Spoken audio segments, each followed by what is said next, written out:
一个月。霍华德整个人倒吸了一口冷气，旋即下意识地开口道：女皇陛下，1个月的时间根本就不可能啊！就像我刚才跟您说的，1个月的时间，我们在北欧的数据中心可能只是刚完成了选址，还没有完成设计。我总不能让他们把这套模型的硬件直接搭建在露天环境里吧？海伦娜道：罗斯柴尔德先生，我虽然不懂这些高科技，但我觉得如果我想到一个地方定居，根本没必要完全自己从头去选址设计，新建一栋房子吧，看看当地谁的合适，能符合我的所有需求，然后直接买一栋不就行了吗？说着，海伦娜又道：如果你担心钱的问题不要紧，这笔钱可以由我来出。霍华德心下一紧，连忙道：不，钱的问题一切都好解决，我出。我让人先去了解一下北欧有哪些符合条件的数据处理中心，如果有，那就不惜一切代价把它拿下。海伦娜道：对了，我知道北欧最大的数据中心是微软旗下的，当时这个数据中心建成的时候，我的奶奶作为当时的北欧女皇，还曾经出席过建成典礼。根据当时我得到的一些消息，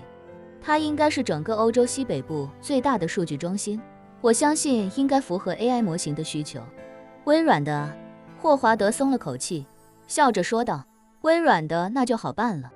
没问题，我今天就跟他们去联系沟通一下，我跟他们的创始人非常熟悉。海伦娜赶忙问道：那你有把握让他把这个数据中心卖给你吗？这么大的数据中心，如果让他们卖给你的话，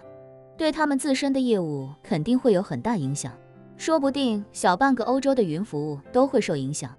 有，霍华德胸有成竹地说道，虽然我不是他们的大股东，但是他们的创始人对我一向很尊敬，在美国赚钱，谁能不给我们罗斯柴尔德家族面子？再者说了，这个小老弟也有不少小辫子在我手里，我只要开口了，他绝对不会说半个不字。海伦娜微微一惊，不知霍华德为何如此自信。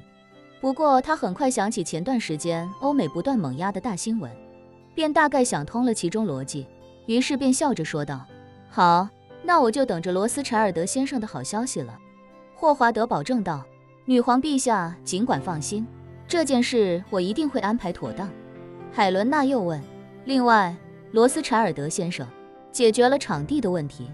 我们再来解决一下显卡的问题。AI 模型所需的这部分显卡，有没有什么办法加快获取速度呢？霍华德道：女皇陛下既然都这么说了，那我就亲自去跟英伟达的负责人聊一聊，让他们3天之内必须给我准备出足够的显卡。估计我这一开口，会抢了不少公司正在等待交付的订单。不过这不要紧，一切排队等待交付的企业，都要为女皇陛下的需求让路，谁都不行。海伦娜一听这话，心里也确实非常高兴，但还是有些担忧地问：如果英伟达手头可以直接拿出来显卡没有这么多呢？巧妇难为无米之炊，这个风险还是要考虑一下的。霍华德现在满脑子都是那半颗丹药的购买权，不用海伦娜催，他也恨不得赶紧把这套 AI 模型给他弄过去。实在不行，把硅谷那套正在运行的拆过去也可以接受。于是他语气恭敬又坚定地保证道：女皇陛下放心，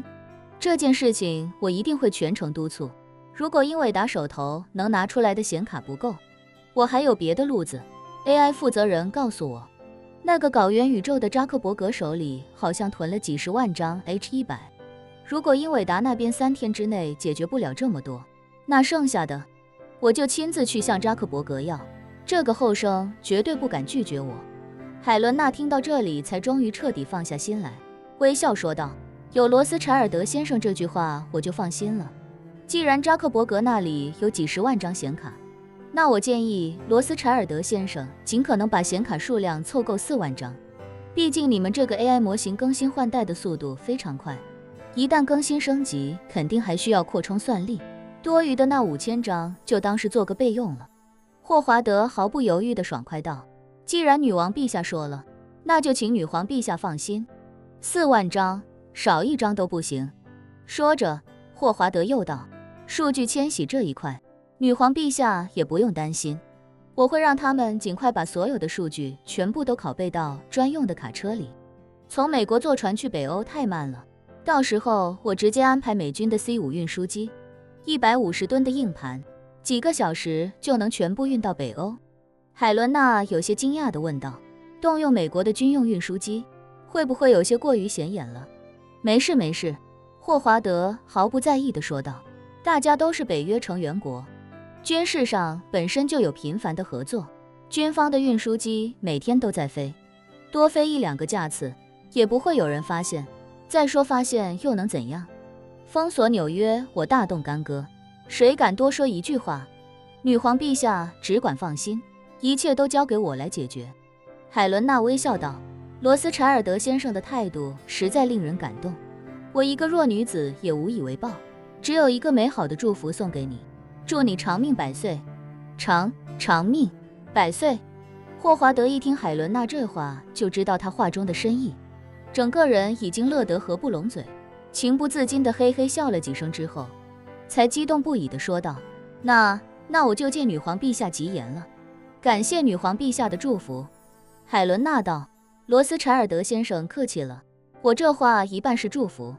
一半是陈述，只要罗斯柴尔德先生能跟我们保持紧密合作的关系，